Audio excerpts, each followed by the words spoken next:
మీకు విషయం జ్ఞాపకంలోకి రాలేదనుకోండి, మొన్నను మీకు ఏదో పని చెప్పాను, ఏం చెప్పానండి అని బయట చూడరు, ఏం చెప్పాను అని కళ్ళు మూస్తారు. కళ్ళు మూసుకోగానే మీరు జ్ఞాననేత్రం మీద ఒక్కసారి ధ్యానం చేశారనమాట ఆ వస్తువు గురించి. ఆజ్ఞాచక్రం మీద మనస్సు పెట్టగానే అది జ్ఞాపకానికి వస్తుంది. ఇది లౌకిక విషయాల్లో మనం చేస్తూ ఉంటాం. నిజంగా ధ్యానంలోకి అన్వయం చేసుకోవడం మనకి చేత కాదు, చేసుకుంటే చాలా అందంగా ఉంటుంది. ఇప్పుడు ఈ మనస్సులోంచి ఒక సంకల్పం వస్తుంది. అది ఏదో ఒక్క విషయం గురించే మాట్లాడింది అనుకోండి, అది చాలా గొప్ప విషయమై కూర్చుంటుంది. అలా మాట్లాడుతుంది. మీరు ఎప్పుడైనా మనస్సుని పరిశీలన చేయండి, అది ఏం చేస్తుందంటే మీరు దాన్ని స్వేచ్ఛగా విడిచిపెట్టి ఓ 10 నిమిషాలు ఇది ఇప్పటిదాకా ఏం చేసిందని వెనక్కి తిరిగి చూడండి. ఒక్క విషయం గురించి మాట్లాడదు. కాసేపు రేపు నేను ఇదొకటి చెయ్యాలి కదా, రేపు ఓంకార క్షేత్రం గురించి వస్తే గొప్ప విషయమే, భగవంతుడి గురించి ఆలోచించినట్టు అవుతుంది. రేపు నేను ఆ పని మీద వెళ్ళాలి, ఆఫీసులో ఈ పని రేపు పూర్తయిపోతుందా, రేపు ఫలానా వాళ్ళకి ఫోన్ చేద్దాం అనుకున్నాను, అదో పని చేయాలి, తర్వాత నేను బట్టలు దర్జీకి ఇచ్చి చాలా రోజులైంది అవి తెచ్చుకోవడం మర్చిపోతున్నాను, ప్రతిరోజు అదొకటి తెచ్చుకోవాలి. ఇప్పుడు ఎన్ని విషయాలు ఆలోచించింది, అది ఏ ఒక్క విషయం మీద ఎడతెగని ఆలోచన లేదు. ఇలా ఇలా ఇలా ఇలా ఇలా ఇలా ఎగురుతుంది వస్తువుల మీద. అది దానికి ఉన్నటువంటి స్వభావం మనస్సుకి. ఇటువంటి మనస్సు ఒక ఆలోచన చేసి ఆ ఆలోచనను వదిలిపెట్టి ఇంకో ఆలోచన వైపుకి వెళ్ళాలి. చాలా జాగ్రత్తగా ఆలోచించండి. ఈ రెండు ఆలోచనల మధ్యలో ఏముంది? ఆత్మ ఉంది, మనస్సు లేదు. మళ్ళీ అది ఎక్కడి నుంచి పుట్టాలి? ఇంకో సంకల్పం. ఆత్మచేత ప్రకాశిస్తున్న మనస్సులోంచి ఇంకో సంకల్పం పుట్టాలి. రెండు సంకల్పాల మధ్యలో ఉన్నదేదో అది సంధ్య. ఆ సంధ్య ఆత్మస్వరూపం. ఆ ఆత్మస్వరూపం జ్యోతిర్లింగమైన మల్లికార్జునుడు. కాబట్టి శివానందలహరిలో మధ్య శ్లోకం సంధ్యారంభ విజృంభితం. అది శంకరాచార్యులు వారి ప్రజ్ఞ. ఎంత గొప్పగా వారు అన్వయం చేశారో చూడండి. ఇటువంటి శ్రీశైల క్షేత్రం మన ఆంధ్రదేశంలో ఉండడం మన అదృష్టం. నిజానికి ఆ ఉన్నటువంటి క్షేత్రము పరమేశ్వరుడు వెలిసినటువంటి కొండ పేరు శ్రీగిరి. మనం ఎవరినైనా గౌరవవాచకంతో పిలవాలి అనుకున్నప్పుడు శ్రీకారం చుడతాం పక్కన. శ్రీ దొరగారు, శ్రీ ఏదో ఇంకొకరు అని శ్రీకారం చుట్టి పిలుస్తాం. ఆ శ్రీకారం వేశామంటే వారిని గౌరవించి పిలిచాము అని. ఈ శైలమునకు ముందేమనుంది? శ్రీశైలము. దాని పేరు శ్రీగిరి. మిగిలిన కొండలు బోలెడన్ని ఉన్నాయి. ఏ కొండకైనా ఇలా ఉందా పేరు? ఉంది. దేనికి ఉంది? తిరుమల. తిరుమల కూడా శ్రీశైలమే. అందుకే వరాహ పురాణంలో శ్రీశైలే పూరయిష్యామి కించిత్ కాలాదనంతరం అన్నారు వెంకటేశ్వరుడు. శ్రీశైలములు రెండు. ఒక శ్రీశైలము తిరుమల. తిరు అంటే ద్రవిడ భాషలో గౌరవవాచకం, శ్రీకారం. తిరుమలై, మలై అంటే కొండ. శ్రీశైలము సంస్కృతంలోకి చెప్తే ఇది శ్రీశైలము. అక్కడ కరచరణాదులతో ఉన్నాడు, ఇక్కడ లింగమూర్తిగా ఉన్నాడు, రూపరూపిగా ఉన్నది ఒక్క పరమాత్మే, రెండుగా భాషిస్తున్నాడు. ఇక్కడ ఉన్నటువంటి శ్రీశైలము, ఆ కొండ పేరు శ్రీగిరి. ఈ శ్రీగిరి అన్న పేరు ఎందుకు వచ్చింది అంటే దాని గురించి స్థల పురాణం ఒక మాట మాట్లాడింది. ఒక భక్తురాలు నేను ఈ కొండగా మారాలని కోరుకున్నది కాబట్టి ఆమె శైలముగా మారినది అని కాదు. దాని యొక్క తాత్వికమైన రహస్యం వేరు. కొన్ని పరమ పవిత్రమైనటువంటి కొండలుంటాయి. ఈశ్వరుడు కోరి కోరి అక్కడ స్వయంభూగా వెలుస్తాడు. అలా వెలియాలంటే అది ప్రాకృతముగా ఉన్నటువంటి కొండ కాదు, దాని యందు ఏదో శక్తి ఉండాలి.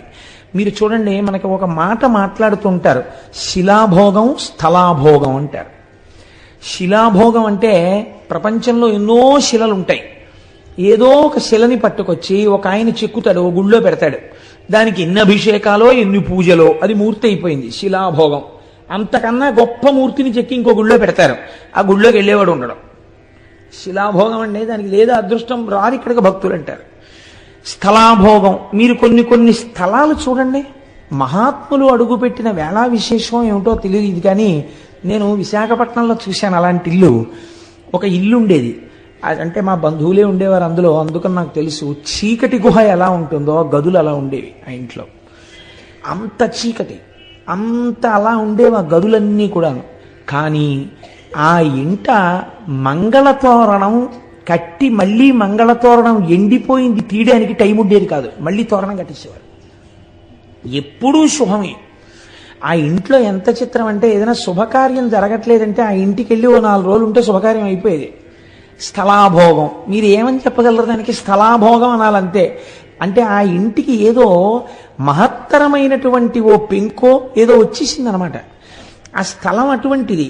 మనకి తెలియదండి ఒక్కొక్కసారి ఆ స్థలం అంత శక్తివంతమైందని మనం కనిపెట్టలేము, పెద్దలైతే కనిపెడతారు. శంకరాచార్యుల వారు పాదచారి అయి నడుస్తున్నప్పుడు ఒకానొక చోట వారు ఎండ నుంచి సేద తీరడం కోసమని కూర్చున్నారు. మంచి రోహిణీ కార్తె. అటువంటి సమయంలో ఒక కప్ప నీటిలోకి దూకలేకపోయింది, ఆ ఎండకి శోషించిపోయింది. పక్కన పుట్టలో ఒక పెద్ద నాగుపాం ఉంది. ఆ నాగుపాం పాకుతూ వచ్చి కప్పని మింగుతుందని శంకరాచార్యుల వారు చూస్తున్నారు. అది పడగ పట్టి ఆ పడగ నీటిలో కప్పకి విశ్రాంతినిచ్చింది. విశ్రాంతి తీసుకున్న కప్ప నీటిలోకి దూకింది. వెంటనే శంకరాచార్యుల వారు అంతర్ముఖులై చూశారు. ఒక నాగుపాం కప్పకి ఎందుకు పడగ పట్టింది, కాబట్టి ఈ స్థలానికి ఏదో ప్రాముఖ్యత ఉండాలి అని. అప్పుడు వారు లోపల అంతర్ముఖులై చూస్తే అది ఋష్యశృంగ మహర్షి తపస్సు చేసిన ప్రదేశం. అందుకే అక్కడ జీవులకు ఒకదాని పట్ల ఒకదానికి శత్రుభావన లేకుండా చెనకకుండా అంత సంతోషంగా కలసిమెలసి ఉంటున్నాయి. ఇంత పరమ పవిత్రమైన భూమి కనుక ఇక్కడే నేను మొట్టమొదటి పీఠాన్ని పెడతానన్నారు. అదే ఇవాళ మనం ఆరాధన చేసేటటువంటి శృంగగిరి పీఠం కర్ణాటకలో. కాబట్టి స్థలాభోగము ఉన్నదా లేదా? ఉన్నది. శ్రీగిరి అన్నప్పుడు అందులో శ్రీ శకార రకార ఈకారములు ఉన్నాయి. శకార రకార ఈకారములుంటే శ్రీమాత అని ప్రారంభమైంది లలితా సహస్రనామం. ఆ 3 అక్షరాలు బ్రహ్మశక్తి, విష్ణుశక్తి, రుద్రశక్తి, ఈ 3 శక్తుల్ని తెలియచేస్తాయి. ఈ 3 శక్తులు ఉన్నటువంటి కొండ, ఈ 3 శక్తులు మమేకమైన శక్తి రూపిణి భ్రమరాంబిక, అందుకని శక్తిపీఠం. ఇప్పుడు ఆ కొండ మీద అడుగు పెట్టిన వాడికి సరస్వతీ కటాక్షం కావాలా, లక్ష్మీ కటాక్షం కావాలా, జ్ఞానం కావాలా? నువ్వు అడగక్కర్లేదు, నోరు తెరిచి నీకేది కావాలో అది ఆ కొండలోంచి ప్రసరిస్తుంది. అంత శక్తివంతమైన స్థలం అది, అంత శక్తివంతమైన కొండ ఆ కొండ. అందుకే శంకరాచార్యులు వారు యోగరత్నావళి స్తవంలో ఓ మాట అంటారు, శ్రీశైల శృంగే వివిధ ప్రసంగే శేషాద్రి శృంగే సదా వసంతం తమర్జునం మల్లిక పూర్వమేనం శ్రీశైల శృంగ కుహరేషు కదోపలప్స్యే గాత్రం యదా మమలతాః పరివేశయంతి కర్ణే యదాః విరచయంతి ఖగాశ్చ నీడాస్ అంటూ సిద్ధిం తథావిధ మనోవిలయం సమాధౌ అన్నారు. శ్రీశైలంలో తొందరగా మనస్సు లయమైపోతుంది అంటారు. అక్కడికి వెళ్ళి జపం చేసుకుందాం అనుకున్న వాళ్ళకి అక్కడికి వెళ్ళి కూర్చుని మాకు ఒక ఆఫీసర్ గారు ఉండేవారు. ఇప్పుడు నాకు పుష్పమాల వేశారే, వారు చేసిన ర్యాంక్కి సమానమైన ర్యాంకు. ఆ డిప్యూటీ మేనేజర్ క్వాలిటీ కంట్రోల్ అని మా ఆఫీసులో ఒక పరమ గౌరవనీయమైన పదవి, ఒక జిల్లా స్థాయి అధికారి. ఆయన పేరు అరుణ జటేశ్వరుడు. చాలా గొప్ప పేరు, ఎక్కడ ఉండదు అసలు. ఆయనే అరుణ జడాయ్ అని పిలుస్తుండేవారు. ఆయన పరమభక్తుడైన ఆయన శ్రీశైల క్షేత్రానికి వెళ్ళి భ్రమరాంబ అమ్మవారి దేవాలయపు గోడల దగ్గర కూర్చుని రుద్రాన్ని పారాయణ చేసి వస్తుండేవారు. అందుకే మహానుభావుడు ఒక పువ్వులా పనిచేసి ఒక పువ్వులా వెళ్ళిపోయారు ఆయన. మొన్ననే నాకు ఫోన్ చేశారు, ఈ మాట ఎప్పుడైనా వీలైతే ఒకసారి సభకి పిలిపిస్తాను వారిని, ఒకసారి రండి చెన్నై నుంచి అని. నేను ఎందుకు ప్రస్తావన చేశానంటే అక్కడ తొందరగా మనస్సు లయం అవుతుంది. సిద్ధిం తథావిధ మనోవిలయం సమాధౌ గాత్రం యదాహ మమలతాః పరివేశయంతి అంటారు శంకరాచార్యుల వారు. మీ మనస్సు లయమైపోతే మీకు బాహ్య ప్రపంచంతో సంబంధం ఉండదు. మీకు బాహ్య ప్రపంచంతో సంబంధం లేదు అని ముందు ఎవరు నమ్మాలి? తీగలు నమ్ముతాయి. తీగలు నేను వెళ్ళి ఇలా కూర్చున్నా నన్ను చుట్టుకో, వీళ్ళు లేచి వెళ్ళిపోతాడని చుట్టుకోదు. కానీ ఒక కర్రపుల్ల ఇలా ఉందనుకోండి, తీగొచ్చి చుట్టుకుంటుంది.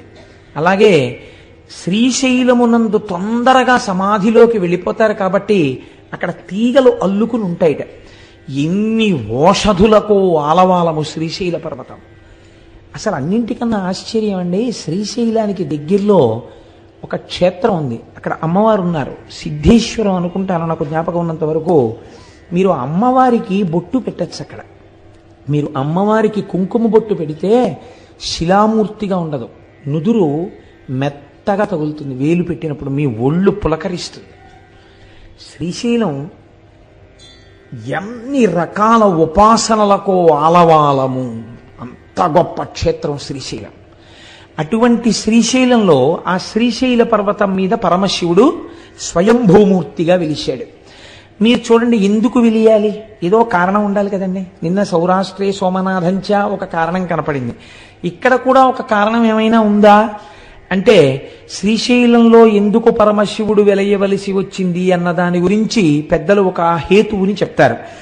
క్రౌంచేన పర్వతే దూరంగతే తస్మిన్ స్వపుత్రకే తేచ తత్ర సమాసీనౌ జ్యోతిరూపం సమాశ్రితౌ పుత్ర స్నేహాతురౌ తవ్వై శివౌ పర్వణి పర్వణి దర్శనార్థం కుమారస్య స్వపుత్రస్య గచ్చతః అమావాస్యాం దిశే శంభు స్వయం గచ్చతి తత్ర పౌర్ణమాసే దినే తత్ర పార్వతీ గచ్చతి ధ్రువం.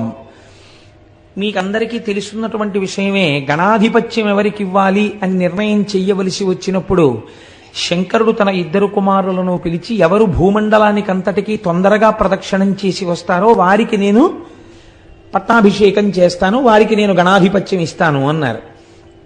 అంటే గబగబా బయలుదేరాడు సుబ్రహ్మణ్యేశ్వర స్వామి. వారిది నెమలి వాహనం కాబట్టి గబగబా వెళ్ళి భూమండలంలో ఉన్న దేవాలయాలన్నిటినీ దర్శనం చేసుకుంటూ వస్తున్నాడు. ప్రదక్షిణం అంటే అది బాగా గుర్తుపెట్టుకోండి. సాధారణంగా మనం ఈ కథని కథగా చెప్పేస్తాం. ఆయన ఏమన్నాడు పరమశివుడు? ప్రదక్షిణం చేసి రమ్మన్నాడు. ప్రదక్షిణం చేసి రమ్మంటే గుళ్ళల్లోకి ఎందుకంటే సుబ్రహ్మణ్యేశ్వర స్వామి వారు గిరగిరా తిరిగేసి వచ్చేయకూడదు ఏంటి? ఓ విమానం తిరిగేసినట్టు ఏరియల్ వ్యూ అంటాం కదా మనం, అలా నెమలి వాహనం ఎక్కి అలా తిరిగిలా వచ్చేస్తే బాగుంటుంది కదా. ప్రతి గుళ్ళోకి వెళ్ళాడు ఆయన. ప్రతి గుళ్ళోకి వెడితే ఆయనకి ఏం కనపడేదంటే, ఈయన గుళ్ళోకి వెళ్ళేటప్పటికీ విఘ్నేశ్వరుడు బయటికి వెడుతున్నట్టు కనపడేది. అయ్యో అన్న ఇదేంట్రా, నాకన్నా ముందే బయటికి వెళ్ళిపోతున్నాడు, ఎలా వెళ్ళిపోతున్నాడు రా అనుకునేవాడు ఆయన.